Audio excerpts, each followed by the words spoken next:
اعوذ باللہ السمیع العلیم من الشیطان الرجیم بسم اللہ الرحمن الرحیم وبہ نستعین انہ خیر ناصر ومعین وصلی اللہ علی سیدنا محمد وآلہ الطیبین الطاہرین واللعنۃ الدائمۃ علی اعدائہم اجمعین من الآن الی قیام یوم الدین۔ عزیزان گرامی، سامعین محترم، پروردگار متعال کے عظیم الشان اور مبارک مہینے میں پروردگار متعال کے وی آئی پی اور خصوصی مہمان آپ کی خدمت میں سلام عرض کرتا ہوں۔ امید ہے کہ اس مہینے کا ہر ایک پل آپ کو اس راستے میں لے جانے میں کامیاب ہوا ہو کہ جسے پروردگار متعال نے بندگی کا راستہ بتایا ہے اور فرمایا کہ یہ ہدف خلقت ہمارا بندگی ہے اور ہم اس لیے خلق ہوئے کہ ہم پروردگار متعال کے بندے بن کر رہیں، اور اس راستے میں عقائد کے ساتھ، آئیڈیالوجی کے ساتھ، افکار کے ساتھ عمل کی بھی ضرورت ہے۔ اور کبھی کبھار یہ بھی ہوتا ہے کہ کچھ عمل دوسرے عمل پر ڈومینیٹ کر جاتے ہیں۔ کوئی شخص ہے وہ دنیا میں ظلم کے خلاف کھڑے ہونے کے لیے بہت ساری ایفرٹ کر رہا ہے، یا کوئی شخص ہے وہ کسی اور جو ہے دین میں صدقہ اور خیرات کرنے کے راستے میں بہت ایفرٹ کر رہا ہے، لیکن ایک دوسری جہت اس کے ہاتھ سے چھوٹ جا رہی ہے، توازن برقرار نہیں ہے، قرآن مجید کی طرف وہ بالکل ایفرٹ نہیں کر پا رہا، اور خاص کر کے جو کتاب خدا کی طرف ایفرٹ نہیں کر پائے، کتاب خدا سے کنیکٹ نہ کر پائے، تو وہ جان لے۔ حضرت امیر المومنین علی بن ابی طالب علیہ السلام سے جو ہم نے گفتگو آپ کی خدمت میں نقل کی تھی، جو حدیث نہج البلاغہ سے آپ کی خدمت میں نقل کی تھی، اس میں واضح ہمارے امام نے ارشاد فرمایا کہ کوئی قرآن کے پاس اور قرآن مجید سے انسیت برقرار کرنے کے بعد کوئی فقر نہیں ہے، اور قرآن مجید سے انسیت حاصل کرنے سے پہلے کوئی بے نیازی نہیں ہے۔ پس اگر کوئی قرآن مجید سے مانوس نہیں ہے، اس کو اب بھی مشکل لگتی ہے قرآن مجید سے کنیکٹ ہونا، مشکل بات لگتی ہے، اس کو قرآن مجید جب وہ پڑھتا ہے تو وہ اتنا انٹرسٹ نہیں لے پا سکتا جتنا اسے لینا چاہیے، تو اسے اس بارے میں کوشش کرنی ہوگی۔ کیوں؟ کیونکہ اگر وہ سمجھ رہا ہے کہ یہ درست ہے اور اس کے علاوہ مجھے کوئی اور کام کرنے کی ضرورت نہیں ہے، تو مولا علی علیہ السلام کی جو گفتگو ہے وہ اس کی برعکس ثابت ہو رہی ہے، اور ممکن نہیں ہے کہ وہ علم اور فکر کے لحاظ سے غنی ہو ایک طرف، اور اس نے قرآن مجید کے ساتھ مانوسیت بھی حاصل نہیں کی ہو۔ بہرحال ہم جیسے لوگوں کا کام ہے کہ پہلے تو اپنے آپ کو درست کریں، پھر آپ لوگوں کو بھی وتواصوا بالحق وتواصوا بالصبر کے عنوان سے بتاتے رہیں، اور آپ بھی انشاءاللہ ہمیں بتاتے رہیں اور ہم ایک دوسرے کو گائیڈ کرتے رہیں۔ آج کی جو ہماری گفتگو ہے وہ سورہ یوسف کی آیت نمبر 34 کے حوالے سے ہے، جس میں اللہ سبحانہ وتعالیٰ فرماتا ہے فَاسْتَجَابَ لَهُ رَبُّهُ فَصَرَفَ عَنْهُ كَيْدَهُنَّ إِنَّهُ هُوَ السَّمِيعُ الْعَلِيمُ۔ پس اس کے رب نے، یوسف کے رب نے، اگر آپ کو یاد ہو تو اس سے پہلے یوسف علیہ السلام نے ایک بہت خوبصورت دعا پروردگار متعال کے بارگاہ میں طلب فرمائی تھی۔ کیا فرمایا تھا؟ فرمایا قَالَ رَبِّ السِّجْنُ أَحَبُّ إِلَيَّ مِمَّا يَدْعُونَنِي إِلَيْهِ وَإِلَّا تَصْرِفْ عَنِّي كَيْدَهُنَّ أَصْبُ إِلَيْهِنَّ وَأَكُن مِّنَ الْجَاهِلِينَ۔ فرمایا پروردگارا، جیل کی تاریکی،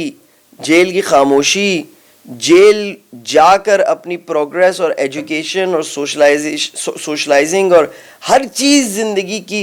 چھوڑ دینا، اس سے کئی گنا میرے لیے افضل ہے کہ میں جیل نہ جاؤں اور تیری نافرمانی کروں، اور اگر اب تو نے مجھے نہیں بچایا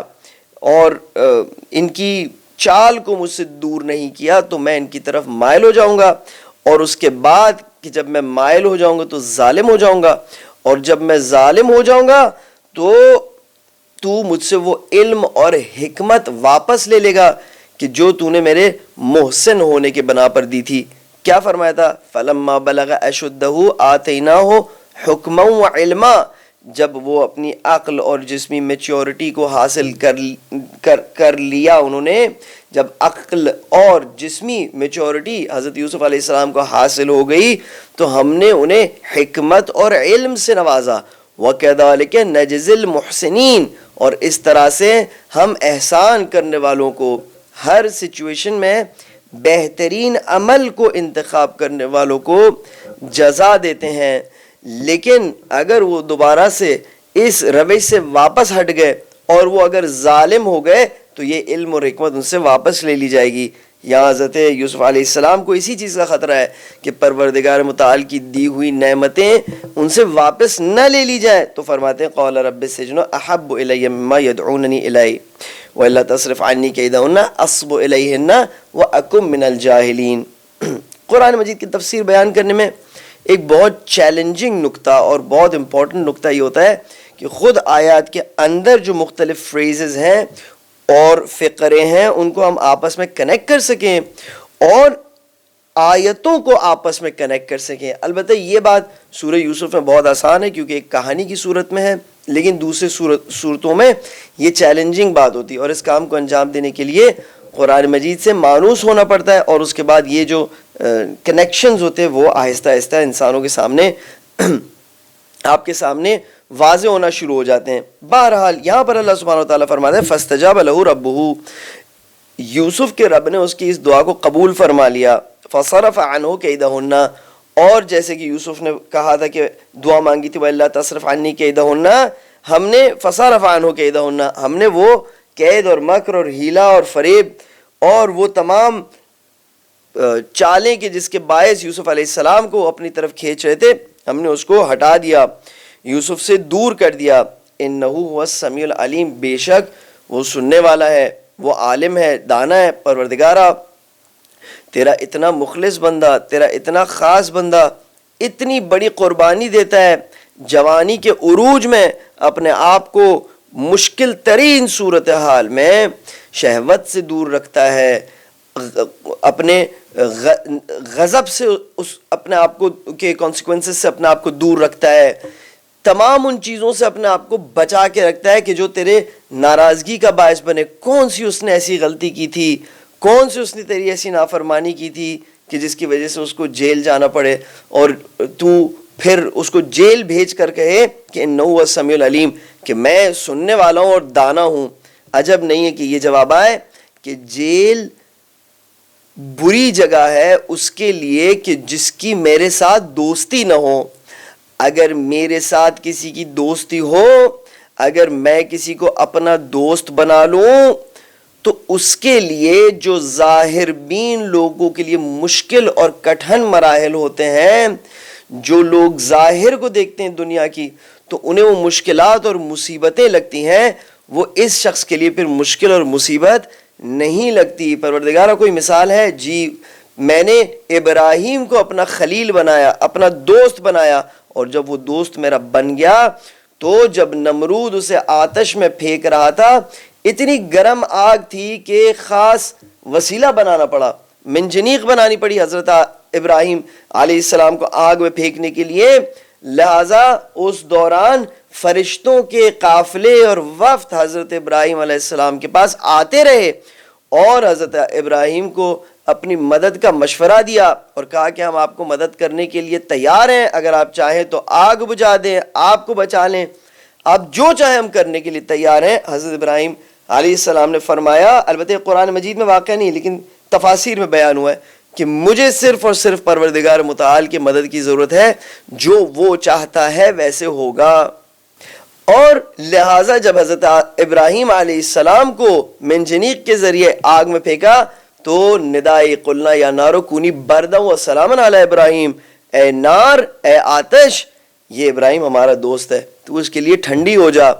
جو لوگ شہادت کا جام نوش کرتے ہیں ان سے بھی جب پوچھا جاتا ہے وقت آخر میں کہ آپ کیسے محسوس کر رہے ہیں، تو کوئی تکلیف اور درد کی شکایت نہیں کرتا، سب کہتے ہیں کہ ہمیں ایسا لگ رہا ہے کہ ہمارے آقا ہم سے ملاقات کے لیے آ رہے ہیں۔ تو دیکھنے کا انداز فرق کرتا ہے۔ ہم جب پروردگار متعال سے دعا مانگے تو بجائے اس کے کہ یہ دعا مانگے کہ پروردگارہ اس کے شر سے ہمیں بچا لے، اس کے شر سے ہمیں بچا لے، تاکہ اس 2 دن کی زندگی میں ہم اپنے مقصد کے لیے کوئی کام کر سکیں، اپنی 2 روٹی کما لیں، رزق کے $4 کما لیں، کوئی کام اپنے لیے کر لیں، اس سے بہتر یہ کہ ہم پروردگار متعال سے یہ دعا مانگیں، پروردگارہ تو اپنی محبت ہمارے دل میں ایسی ڈال دے تاکہ ہم صرف اور صرف تیرے لیے کام کرنا چاہیں، اور اس کے بعد اس کے باعث جو دنیا میں مصیبتیں اور مشکلات ہیں وہ ہمارے لیے کوئی معنی نہ رکھیں۔ ایک فٹ بال پلیئر جو ہوتا ہے اس کی پریکٹس، آپ کو مثال دینا، آپ سمجھے اس مثال کو، بہت کام آنے والی مثال ہے۔ ایک فٹ بال پلیئر جو ہوتا ہے وہ جب پریکٹس کرتا ہے یا جب فٹ بال کھیلتا ہے تو اسے بھاگنا پڑتا ہے، اتنا اسے بھاگنا پڑتا ہے جتنا عام انسان شاید پورے مہینے میں اتنا نہ بھاگ سکے۔ اس کو گرنا پڑتا ہے, اسے انجریز ہوتی ہیں, یہ سب کے باوجود وہ خوشی سے گیم کھیل رہا ہوتا ہے, کیونکہ اس کو ڈیڈیکیشن ہوتی, اس کی ڈیڈیکیشن ہوتی ہے اس گیم میں, وہ جینوئنلی اس گیم سے پیار کرتا ہے. اللہ سبحانہ و تعالیٰ نے انسان کی فطرت میں ایک ایسی بات ڈالی ہے کہ جس چیز سے وہ محبت کرنے لگتا ہے, پھر اس راستے میں مشکلات اور مصیبتیں, اسے مشکلات اور مصیبتیں نہیں لگتی. ہم اللہ سے یہ دعا مانگے, پروردگارا ہمیں اپنے چھوٹے چھوٹے فائدوں کی محبت جو دل میں لگی ہوئی ہے, میں گاڑی خریدوں, میں گھر بناؤں, میں یہ کروں, میں وہ کروں, اور میں بھی اس میں شامل ہوں. میں ایسے نہیں کہہ رہا کہ میں اس سے بری ہوں, لیکن جس کے بھی دل میں ہے, ہم سب کے دل میں جو خواہشات ہیں, پروردگارا تو ہمارے دل کو اپنی جہت میں متمائل فرما دے, ان خواہشات کو ہمارے دل سے نکال, تیرے راستے میں محنت اور خدمت کرنے کی خواہش ہمارے دل میں ڈال, اور اس کے بعد ہمارے لیے بھی راستے ایسے ہی آسان ہو جائیں گے جیسے حضرت یوسف علیہ السلام کے لیے آسان ہو گئے. پھر ہم کسی مشکل چیز سے بجائے اس کے کہ ڈر کے بھاگیں, ہم تو اس کی دعا مانگیں گے کہ رب السجن احب الی مما یدعوننی الی. بہرحال مراحل ہیں, ان مراحل کو جب ہم دیکھتے ہیں اور اگر ہمیں سمجھ میں آ گئے تو کم سے کم اگنور نہ کریں, دعا تو کر سکتے ہیں نا. بہرحال ہم کہتے ہیں کہ ہم ہرگز یہ نہیں کہتے البتہ کہ زندان جو ہے وہ اچھی جگہ ہے. اگر کوئی اور راستہ ہوتا تو حضرت یوسف علیہ السلام اس راستے کی دعا, اس تیسرے راستے کی دعا مانگتے ہیں, لیکن دنیا محدود ہے, دنیا میں جو آپشنز ہیں وہ محدود ہیں. اسی لیے پروردگار متعال نے آخرت کا انتظام کیا ہے جہاں پر اس محدود دنیا میں جو حساب کتاب اس کی محدودیت کی وجہ سے نہیں ہو سکتا تھا, وہ اس آخرت میں ہوگا. بس حضرت یوسف علیہ السلام جب جیل میں جا رہے ہیں تو اس جیل کی مٹھاس ان کو ایسے لگ رہی ہے کہ جیسے انہیں جیل سے محل میں بھیجا جا رہا ہے. اور مولا علی علیہ السلام بھی فرماتے ہیں کہ الدنیا سجن المؤمن, جو مومن ہوتا ہے حضرت یوسف علیہ السلام کو اپنا نمونہ عمل بناتا ہے, اس کے لیے بھی جب ایسے مسائل پیش آتے ہیں تو دنیا اس کے لیے جیل بن جاتی ہے اور جیل اس کے لیے آزادی کی جگہ بن جاتی ہے, وہاں پر جا کے وہ بہتر فیل کرتا ہے. اب آپ دیکھیں ہم جو اوورال سورہ یوسف کی لائف سٹریٹجی کے حوالے سے گفتگو کر رہے تھے, کس طرح اپنی زندگی میں ہم سورہ یوسف کی عکاسی کو دیکھ سکتے ہیں, تو ہم دیکھتے ہیں یہاں پر کہ کچھ لوگ ایک معاشرے میں اپنی ہوس کو بجھانے کے لیے, اپنی ہوس کو اور ہوائے نفس کے پیچھے ایکسٹریم پر جا رہے ہیں. یہ کون ہے؟ یہ زلیخا اور اس کی سہیلیاں. ساری زندگی ان کی اسی چیز میں ڈیڈیکیٹڈ ہے کہ اپنی ہوس کے پیچھے یہ لوگ جائیں. کچھ لوگ اپنے سیاست کے پیچھے اتنے دیوانہ ہو چکے ہیں کہ اب عام انسانوں والے جذبات بھی ان میں نہیں رہے. عزیز مصر کی گفتگو ہو رہی. کچھ لوگ اپنے سوشل سٹیٹس اور آپس کی رشتہ داریوں اور رشتوں کے حوالے سے اتنے ایکسٹریم پر چلے گئے کہ وہ حاضر ہیں اپنے بھائی کو مرڈر کرنے کے لیے اور صفحہ ہستی سے نابود کرنے کے لیے, نیست کرنے کے لیے. لیکن ایک بندہ ہے ان تمام لوگوں کے بیچ میں جو اللہ سبحانہ و تعالیٰ کی اطاعت میں ایکسٹریملی آگے بڑھ رہا ہے. اللہ سبحانہ و تعالیٰ کی محبت میں وہ جتنا ہو سکتا ہے محنت کر رہا ہے اور آگے بڑھ رہا ہے. بس ہم دیکھ رہے ہیں کہ یہ انوکھا شخص نہیں ہے جو ایکسٹریم کام کر رہا ہے. معاشرے میں جب پروردگار متعال کی نافرمانی, پروردگار متعال کی بندگی کے خلاف قدم اٹھانا ایکسٹریم پر جانے لگا, تو اس بندے کو ضرورت پڑی کہ یہ بھی ایک ایکسٹریم قدم اٹھائے دوسری جانب. اس کو بھی آپ دیکھیں. بس اس معاشرے میں اگر آپ کسی کو دیکھتے ہیں کہ وہ ایکسٹریم قدم اٹھاتا ہے, اللہ سبحانہ و تعالیٰ کی طرف جاتا ہے, کوئی ایسا کام کرتا ہے جو ہمیں سمجھ میں نہیں آتا, تو یہ دیکھیں کہ اس طرف سے جو پروردگار متعال کی مرضی کے خلاف کام کر رہے ہیں وہ بھی ایسے کام کر رہے ہیں جو ہمیں سمجھ میں نہیں آتے. خوب ہمیں میڈیا کے ذریعے ایک اچھا بچہ بنانے کی کوشش کی جاتی ہے. ہمیں بتایا جاتا ہے کہ نہیں, تم اس دنیا کے قانون کے مطابق زندگی گزارو اور اس کے مطابق جو ہے وہ اسلام بھی اپنا رکھو, مسلمانی بھی اپنی اسی کے مطابق چلاؤ. ہم کہتے ہیں کہ اس قانون کو بنانے والے خود کیا اس قانون کو فالو کرتے؟ نہیں پتا. ثم بدا لهم من بعد ما رأوا الآیات لیسجننہ حتی حین. اب اللہ سبحانہ وتعالیٰ آیت نمبر 34 میں فرماتا ہے کہ پھر ایک ایسی سچویشن ڈیولپ ہوئی کہ جو ہر ظالم کے ساتھ یہ بات پیش آتی ہے. جو ظالم ہوتے ہیں اس دنیا میں وہ بہت ہی بے وقوف لوگ ہوتے ہیں. ہمارے معیار کے مطابق چالاک ہوتے ہیں, لیکن اللہ سبحانہ و تعالیٰ کے معیار کے مطابق چالاک وہ انسان ہوتا ہے کہ جو اپنی آخرت کو تباہ ہونے سے بچاتا ہے. ایک یونیورسٹی میں تو بہت سارے طلباء ہوتے ہیں, میڈیکل سکول کو آپ لے لیں, وہ اس میڈیکل سکول میں داخلہ لیتے ہیں تاکہ ایم بی بی ایس کی ڈگری کو حاصل کریں. اب ان میں سے کچھ ہوتے ہیں جو آپ دیکھتے ہیں بہت ہی زیادہ کامریڈ قسم کے ہوتے ہیں, وہ خواتین کے ساتھ اپنے رشتے جوڑتے ہیں, فٹ بال بھی اسپورٹس بھی اچھی طرح کھیل رہے ہوتے ہیں, دوسری ایکٹیویٹی میں بھی ملوث ہوتے ہیں, لڑائی جھگڑے بھی کر رہے ہوتے ہیں, بہت کچھ کام کر رہے ہوتے ہیں. جو سادہ اندیش لوگ ہوتے ہیں وہ کہتے ہیں یار یہ لوگ کتنے کامیاب ہیں, یہ لوگ کتنے سمارٹ ہیں, یہ لوگ کتنے چالاک ہیں, یہ دیکھو کیا سیاستیں کرتے ہیں, یہ دیکھو ان کی کتنی انجوائمنٹ ہے. جو عقل مند انسان ہوتا ہے اور جو سوچ سکتا ہے اس کی نظر میں صرف اس کی قدر ہوتی ہے اس یونیورسٹی میں کہ جس کو وہ دیکھتا ہو کہ ہاں یہ اپنی ڈگری اس یونیورسٹی سے لے کر نکلے گا, یہ اچھی طرح اس یونیورسٹی سے پڑھ کے نکلے گا, اور یہ اس اچھی طرح اپنے وقت کو یہاں پر صرف کر کے جس مقصد سے آیا ہے اس مقصد سے یہاں پر وقت گزار کے پڑھ کے جب باہر جائے گا تو اس کو کامیابی حاصل ہوگی. اسی طرح دنیا ہے, دنیا میں جو شارٹ سائٹڈ لوگ ہوتے ہیں وہ جب ان ظالموں کو دیکھتے ہیں تو وہ بڑے امپریس ہو جاتے ہیں کہ واہ کیسے یہ لوگ چال کھیلتے ہیں, کس طرح یہ لوگ کام کرتے ہیں, اور پھر یا تو پوری طرح یا تھوڑا تھوڑا اپنی زندگی میں ان کا رنگ لانا چاہتے ہیں. لیکن جو پروردگار متعال کے خاص بندے ہوتے ہیں جن کو اہل البیت علیہم السلام کہتے ہیں کہ یہ لوگ سمارٹ ہیں, یہ لوگ عقل مند ہیں, یہ لوگ حکمت رکھتے ہیں, تو وہ کہتے ہیں کہ یہ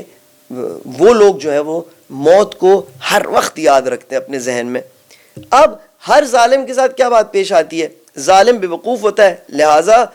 کوئی نارمل انسان جو عقل مند ہو وہ ظلم کرنے سے پہلے 1000 دفعہ سوچے گا. وہ کہے گا کہ اب ایک دفعہ جب میں ظلم شروع کروں گا تو یا تو مجھے آخر تک ظلم کرتے رہنا ہوگا, کیونکہ ایک ظلم کے بعد دوسرے ظلم کے بعد تیسرے ظلم کی باری آتی ہے, مگر یہ کہ اللہ توفیق توبہ عطا فرمائے, یا تو پھر رسوائی ہوگی اگر اس ظلم کرنے میں ہار گیا. زلیخا نے بھی جو ہے وہ اس ٹائم اس کے اندر وہ حکمت اور وہ وزڈم نہیں تھا, تو بعد میں پھر اللہ نے اس کو راہ راست پر ہدایت ہونے کی توفیق دی, لیکن اس وقت جب نہیں تھا تو اس نے ایک سیکنڈ بھی نہیں لگا اس بات کو سوچنے میں کہ یہ جو میں کام کرنے جا رہی ہوں اگر تو منصوبہ کامیاب ہو گیا تو اس کے بعد رسوائی کبھی نہ کبھی ہونی ہے, اور اگر کامیاب نہیں بھی ہوا تو مجھے اس کے بعد پھر دوبارہ ظلم کرنا ہوگا, یا تو پھر مجھے رسوائی جھیلنی پڑے گی. رسوائی اس بات کی کہ میں ہار گئی اور یوسف جو ہے وہ میرا ہاتھ نہیں لگا, اور ظلم کیا کرنا ہوگا جو آپ کو نظر آ رہا ہے کہ اب جب بات پھیلنے لگی, پہلے یوسف کو کمرے میں اس نے دعوت دی, اس کے بعد پوری محفل سجا کے یوسف کو جو ہے اس نے پیش کیا بغیر یہ سوچے کہ اس کے کانسیکوینسز کیا ہونے والے ہیں. اب جب سب کو پتہ چل گیا, وہ بھی وہاں پر جذبات میں آ کے اس نے یہ کہا کہ وَلَئِن لَمْ أَنَا رَاوَدتُّهُ عَن نَفْسِي فَاسْتَعْصَمَ, میں نے اس کو چاہا کہ اپنے طرف متمائل کروں, اپنی طرف راغب کروں, لیکن اس نے اپنے آپ کو روکا. وَلَئِن لَمْ يَفْعَلْ مَا آمُرُهُ لَيَسْجُنَنَّ وَلَيَكُونَ مِنَ الصَّاغِرِينَ, اور اگر اس نے وہ کام نہیں کیا کہ جو میں نے کہا ہے تو میں اسے جیل میں ڈالوں گی اور اسے ذلیل کروں گی. جب اس نے اپنی رسوائی کا وہاں پر اعلان کر دیا, لیکن اس کو خبر نہیں تھی, وہ سمجھ رہی تھی کہ بہت کوئی زبردست کام کر رہی ہے. کبھی آپ نے دیکھا ہے کہ لوگ جذبات میں آ جاتے ہیں اور ایسے کام کرتے ہیں, بعد میں پھر وہ کام کا اثر جو ہے الٹا نکلتا ہے. تو ظالم جو ہے وہ جذباتی لوگ ہوتے ہیں, ان کی عقل کام نہیں کرتی. ایک ظلم کیا, پھر دوسرا ظلم کرنا پڑا. اب یہ بات جو پہلے محل اور مصر کے خاص خواتین کے بیچ میں یہ بات تھی, اب یہ سڑکوں پر بات نکل گئی, کوچہ و بازار میں یہ بات نکل گئی, لوگ اس کے قصے بنانے لگے, اس اسکینڈل کو ڈسکس کرنے لگے. جہاں دیکھو یہی گفتگو ہو رہی کہ عزیز مصر اور یوسف, عزیز مصر اور یوسف کی پاک دامنی کی گفتگو ہو رہی ہے, اور یا کوئی یوسف کے کیریکٹر بھی شک کر رہے ہوں گے, اور یہاں پر ہمسر عزیز مصر کی زوجہ کی بے بسی کی گفتگو ہو رہی ہے, اور کس طریقے سے وہ فیلئر رہی اس کی گفتگو ہو رہی ہے. تو معاملہ تو ہاتھ سے باہر نکل گیا. اب ان سکینڈلز کی وجہ سے تو سیاست میں بھی نقصان ہوتا ہے. آپ کو پتہ ہے کہ سیاست میں سکینڈلز کو چھپانے کی کوشش کی جاتی ہے, کیونکہ اگر سکینڈلز نکل آئے تو اس کے بعد مسائل و مشکلات شروع ہو جاتے ہیں. خوب کیا کیا جائے. ثم بدا لہم، پھر جب یہ سب معاملات ہو گئے،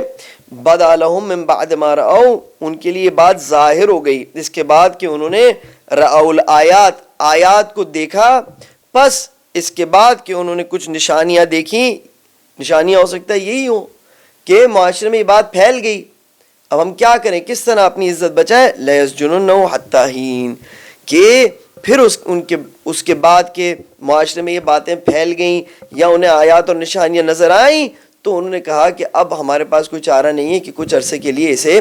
جیل میں ڈال دیں، یہ تو معصوم ہے، جیل میں کیوں ڈالو گے؟ کیونکہ لوگ ظاہر بین ہوتے ہیں، لوگوں کی نظر میں جیل میں جانا تحقیر ہے، یا لوگ جیل میں جانے کی وجہ سے کسی کے بھرم میں آ جاتے ہیں اور گھبرا جاتے ہیں اور پھر ظالم کے خلاف زیادہ آواز نہیں اٹھاتے، یا پھر ایک اور معاملہ یہ ہے کہ سائیکولوجیکل فنومینن ہے کہ out of sight out of mind, انسان اکثر و بیشتر، خاص کر کے وہ جو غیب پہ ایمان نہیں رکھتے یا غیب پر ان کا ایمان مضبوط نہیں ہوا ہوتا ہے، صرف ان چیز کو اپنے یادداشت میں رکھ سکتے ہیں، اپنے خاطر میں رکھ سکتے ہیں کہ جنہیں وہ دیکھتے ہیں، اور جس چیز کو نہیں دیکھتے اسے آہستہ آہستہ بھلا دیتے ہیں۔ حضرت موسیٰ علیہ السلام نے جب بنی اسرائیل کو لے کر فائنلی تمام معجزات کے بعد، تمام تکالیف کے بعد، تمام مشکلات کے بعد اتنا بڑا معجزہ دکھایا کہ نیل کی جو نہر تھی وہ بیچ سے کھل گئی، زمین نظر آنے لگی، اور یہ آہستہ آہستہ آرام سے اس پر واک کر کے نیل کے دوسرے سائیڈ پہ چلے گئے، اور پھر فرعون اور اس کے سپاہی جب ان کو فالو کرنے لگے اور وہ نائل کے ریور کے بیچ میں پہنچے تو وہ دونوں طرف سے پانی بند ہو گیا، انہیں ڈبا دیا اللہ سبحانہ وتعالیٰ نے۔ اب بھی یہ حال ہے، یعنی یہ جو انسان غیب پر ایمان جب نہیں لاتا نا، تو تمام ان آیات اور نشانیوں کے بعد اللہ سبحانہ وتعالیٰ فرماتا ہے وَجَاوَزْنَا بِبَنِي إِسْرَائِيلَ، اور ہم نے بنی اسرائیل کو جب رود نیل سے گزارا، دریائے نیل سے گزارا، اور فَأَتَوْا عَلَىٰ قَوْمٍ يَعْكُفُونَ عَلَىٰ أَصْنَامٍ لَهُمْ، تو انہوں نے اس طرف، دریائے نیل کے اس طرف انہوں نے ایک قوم کو دیکھا کہ جو بت پرستی کر رہی تھی۔ کیا کہا موسیٰ سے؟ کاش یہ کہتے کہ موسیٰ چلو ہم ان کی بھی ہدایت کریں، موسیٰ کیا کریں ہم کہ ان کی طرح نہ ہو جائیں، نہیں، قولوا یا موسیٰ اجعل لنا الہا کما لہم آلہہ، کہا موسیٰ ہمارے لیے بھی ایک ایسا بت بناؤ کہ جیسا ان کے پاس ہے۔ موسیٰ علیہ السلام نے کیا فرمایا؟ قال انکم قوم تجہلون، موسیٰ علیہ السلام نے کہا کہ تمہاری ابھی تک تربیت مکمل نہیں ہوئی ہے کہ اتنی آیات اور نشانیاں دیکھنے کے بعد اب بھی تمہارا ایمان غیب پر مضبوط نہیں ہوا، اب بھی تم ایسی چیزیں چاہتے ہو کہ جن کو دیکھ دیکھ کر تمہیں ایمان حاصل ہو، اور شیطان اس راستے سے فائدہ اٹھاتا ہے۔ شیطان اس راستے سے کیا فائدہ اٹھاتا ہے؟ ہماری اس کمزوری سے کہ ہم دیکھے بغیر چیزوں کو ایمان اس پر مضبوط نہیں کر سکتے، تو ایک طرف سے وہ تمام ان چیزوں کی پرستش کو رواج دیتا ہے جو اشیاء ہوتی ہیں، بت پرستی کو رواج دیتا ہے، دوسری چیزوں کو رواج دیتا ہے۔ اب انسان ان چیزوں کی پرستش کرنے لگتے ہیں جو انہیں نظر آ رہی ہوتی ہے۔ دوسرا کام شیطان یہ کرتا ہے کہ جن لوگوں کی جو پاکیزہ اللہ سبحانہ وتعالیٰ کے خاص اور نزدیک بندوں کی محبت انسانوں کے دل میں اگر ڈیولپ ہونا شروع ہوتی ہے اور وہ ہدایت کے سمت آگے بڑھنے لگتے ہیں، تو شیطان کسی نہ کسی طرح انہیں غائب کر دیتا ہے۔ اہل البیت علیہ السلام کو جیل میں ڈالا، بعض انبیاء علیہ السلام کو جیل میں ڈالا، بڑے بڑے لوگوں کو جیل میں ڈالا جاتا ہے۔ کیوں؟ تاکہ یہ لوگوں کی نظروں سے غائب ہوں، اور لوگوں کی نظروں سے جب ان کا حتیٰ بہت پسندیدہ شخص بھی غائب ہو جاتا ہے تو وہ آہستہ آہستہ اسے بھول جاتے ہیں، کیونکہ ان کا ایمان غیب پر ابھی تک مضبوط نہیں ہوا ہوتا ہے۔ انقلاب اسلامی ایران کی خاص اور بڑی بات یہ تھی کہ ایسے زمانے میں جب نہ انٹرنیٹ تھا، نہ دوسری چیزیں تھیں، واٹس ایپ، کچھ بھی نہیں تھا، حضرت امام خمینی رضوان اللہ تعالیٰ علیہ نے 15 سال جو ہے وہ ایگزائل میں گزارا، 15 سال، لیکن پھر بھی لوگوں نے انہیں نہیں بلایا، اور ان کی نورانی شخصیت کی وجہ سے، خداوند متعال کی وجہ سے ان کو یاد رکھا اور ان کے مشن کو وہ آگے بڑھاتے گئے۔ یہ کب انسان کے اندر یہ لیول آتا ہے؟ آج جو ہم امام زمانہ علیہ السلام پر ایمان رکھتے ہیں اور حتیٰ ان کو نہیں دیکھتے، ان کی آواز ہمیں نہیں آتی، پھر بھی ہمارا ایمان ان کے وجود پر مضبوط ہے، یہ اس بات کی نشانی کہ ہماری فکری ڈیولپمنٹ ہو چکی ہے، اور ہم اس قابل ہیں کہ جو غیب کی چیز ہے اس پر اپنے ایمان کو مضبوط کر سکیں. بس یہ out of sight out of mind والی جو گیم ہے وہ شیطان نے ان کو بھی یہاں پر سکھائی, اور اس بیسس پر یوسف علیہ السلام کو انہوں نے جیل میں ڈال دیا. اور کیوں جیل میں ڈالا؟ تاکہ یہ لوگوں کے سامنے نہ ہو, تو لوگ ان کی گفتگو نہیں کریں گے یا لوگ ڈر جائیں گے, اور ڈرنے کے بعد جو ہے وہ کچھ لوگ ویسے ہی خاموش ہو جائیں گے, کچھ لوگ کو تو حضرت یوسف علیہ السلام کو وہ بلا دیں گے, اور اس کے بعد معاملہ جو ہے وہ حل ہو جائے گا. اور پھر جب یوسف کو بلا دیا جائے تو پھر ہم یوسف کو جیل سے باہر نکال لیں گے, اور پھر وہ اپنی نارمل زندگی میں مصروف ہو جائیں گے. بہرحال یوسف علیہ السلام کو جیل میں ڈال دیا. اب وہ جیل کی تاریکیوں میں اور عزیز مصر کے محل میں نہیں رہے, لیکن قطعاً ان کی اندرونی کیفیت جو ہے وہ خوش ہے, حشاش ہیں, بشاش ہیں, اور پروردگار متعال سے بہترین محبتوں کا اظہار کر رہے ہیں, اس کے در پہ جو ہے وہ حمد و ثنا کر رہے ہیں اور عبادتیں کر رہے ہیں. جو لوگ پروردگار متعال کے خاص بندے ہوتے ہیں ان کو جیل بہت راس آتی ہے, اور وہ جیل میں ان مراحل سے روشناس ہوتے ہیں. پروردگار متعال انہیں ان مراحل میں آگے لے جاتا ہے کہ جو جیل سے باہر جن مراحل کو حاصل کرنا مشکل ہوتا ہے. اب کیا ہوتا ہے؟ آیت نمبر 36 میں ہم پڑھتے ہیں کہ وَدَخَلَ مَعَهُ السِّجْنَ فَتَيَانِ, اور داخل ہوئے حضرت یوسف علیہ السلام کے ساتھ جیل میں دو جوان. قال احدهما انی ارانی اعصر خمرا, ان میں سے ایک نے کہا کہ میں دیکھ رہا ہوں کہ میں خمر شراب کو, وائن کو نچوڑ رہا ہوں. یہ میٹافوریکل استعمال ہے اس لفظ کا. دراصل معنی یہ ہے کہ میں پھل کو نچوڑ رہا ہوں کہ جس کے اندر سے وائن نکل رہا ہے, یعنی میں شراب تیار کر رہا ہوں, بنا رہا ہوں. وقال الاخر, اور دوسرے والے نے کہا انی ارانی احمل فوق رأسی خبزا, میں دیکھتا ہوں کہ میرے سر پہ میں نے ٹوکری رکھی ہوئی ہے, روٹیوں سے بھری ہوئی ٹوکری ہے, اور میں اس کو لے کر چل رہا ہوں. تأکل الطیر من, اور پرندے اس میں سے کھا رہے ہیں. نبئنا بتأویلہ, ہمیں بتائیے اے اللہ کے خاص بندے یا اے ہمارے دوست. کیا خطاب کیا ہوگا حضرت یوسف علیہ السلام کو؟ جو بھی, نبئنا بتائیے ہمیں, بتأویلہ اس کے تعویل اور اس کی تعبیر کے حوالے سے, انا نراک من المحسنین, بے شک ہم دیکھتے ہیں کہ آپ محسنین میں سے ہیں. ہم نے جو عرصہ آپ کے ساتھ گزارا ہے اس سے ہمیں پتہ چلتا ہے کہ آپ محسنین میں سے ہیں. اب ان دو جوانوں کے حوالے سے مختلف قصے بتائے گئے ہیں, بیک گراؤنڈ کیا ہے ان کا, یہ کون لوگ ہیں. دیکھیں, ہم کہتے ہیں کہ جو قرآن مجید نے بتایا ہمیں وہی امپورٹنٹ چیز تھی. البتہ کبھی کبھار جب ایسی شخصیات کا ذکر آتا ہے کہ جن کے بارے میں تحقیق کرنا ضروری ہے, جیسے دوسرے انبیاء علیہ السلام, تو قرآن مجید میں ہی ایسی نشانیاں مل رہی ہوتی ہیں کہ جس سے ہمیں وہ انکریجمنٹ نظر آتی ہے کہ جاؤ ان کے بارے میں ڈھونڈو کہ یہ کون تھے, ان کا کیا کیریکٹر تھا. لیکن کچھ کیریکٹرز کو قرآن مجید اس انداز میں بیان کرتا ہے کہ جیسے اس میں اس سے زیادہ اور کچھ نہیں رکھا ہوا, کہ صرف قصے کو بیان کرنے کے لیے ان کو بتایا جائے کہ کیا کیریکٹر تھے, کون تھے, اور اس سے زیادہ ان میں تحقیق کرنے کی ضرورت نہیں ہے. لیکن بہرحال کچھ کہتے ہیں کہ یہ روٹی بنانے والا تھا, ایک شخص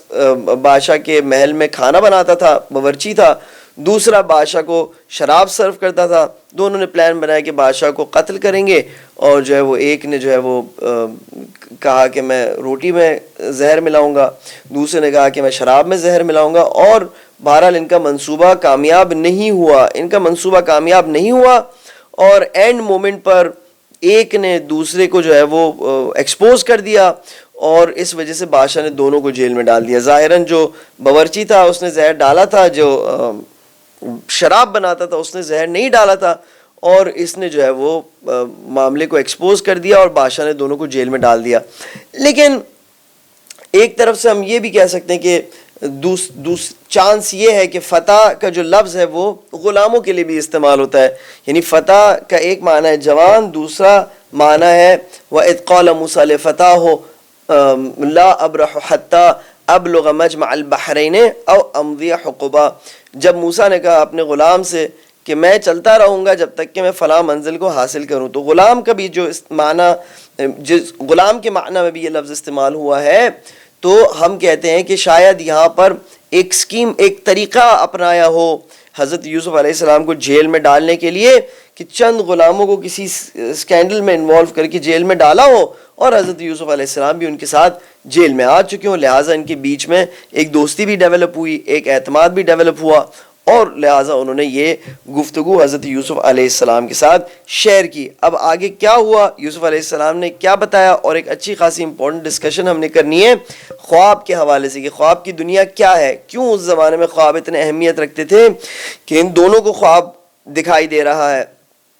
جس کا کوئی نہ کوئی مطلب ہے، اس کے پیچھے کوئی تعبیر ہے، اور حضرت یوسف علیہ السلام خود خواب دیکھتے ہیں کہ جس کی کوئی تعبیر ہے، اور ملک جو بادشاہ ہے عزیز مصر وہ بھی خواب دیکھتا ہے کہ جس کی کوئی تعبیر ہے. لیکن ہمارے یہاں خواب دیکھنا کم ہو چکا ہے، ہم خواب نہیں دیکھ پاتے، اور دیکھتے بھی ہیں تو اس کی کوئی خاص تعبیر نہیں ہوتی جو اس طرح سے اتنی واضح طور پر ہمیں پتہ چلے. کیا وجہ ہے، اس فرق کو ہم کس طریقے سے حل کریں اپنی زندگی میں، اور حضرت یوسف علیہ السلام کے اس داستان سے کیسے ہم سبق حاصل کر سکتے ہیں جبکہ ہماری زندگی میں خواب کا اتنا عمل دخل نہیں ہے، اس پر بھی انشاءاللہ گفتگو ہوگی. پروردگارہ تجھ سے دعا کرتے ہیں کہ اب تک ہم نے ماہ مبارک رمضان میں جو کوتاہیاں کی ہیں، چاہے جان کر کی ہوں چاہے بھول کر کی ہوں، تو انہیں معاف فرما دے. پروردگارہ ہمیں توفیق دے کہ ہم تیرا گناہ نہ کریں. پروردگارہ ہمیں توفیق دے کہ ہم گناہ کر بھی لیتے ہیں تو استغفار کریں. پروردگارہ اگر استغفار بھی نہ کر پائیں تو کم سے کم اقرار کریں. پروردگار یہ نہ ہو کہ ہم اقرار کی منزل سے بھی دور چلے جائیں اور ہم تیرے ان بندوں میں شامل ہو جائیں کہ جن کی قلب پہ تو نے مہر لگائی ہوئی ہے. پروردگارہ تو ہمیں توفیق دے کہ ہم تیرے قرآن مجید سے مانوس ہوں، ہماری نسلیں اس قرآن سے مانوس ہوں، ہم اہل البیت علیہم السلام اور قرآن کے راستے میں جتنا ہو سکے محنت کریں، ہمارا وقت اس میں صرف ہو کہ ان علوم کو حاصل کریں اور ایک دوسرے کو صبر کی تلقین دیں اور حق کی تلقین دیں. پروردگارہ تیرے راستے میں جو عجیب و غریب خدمت انجام دیتے ہیں، ہم تو ان کی طرح نہیں ہیں، لیکن ہم تجھ سے دعا کرتے ہیں کہ تو ان کی تائید فرما دے، رہبر معظم کی حفاظت فرما. پروردگارہ امام زمانہ کے ظہور میں تعجیل فرما، دشمنان اسلام کو نابود فرما دے. سبحان ربک رب العزت اما یصفون وسلام علی المرسلین والحمد للہ رب العالمین. والسلام علیکم ورحمۃ اللہ وبرکاتہ.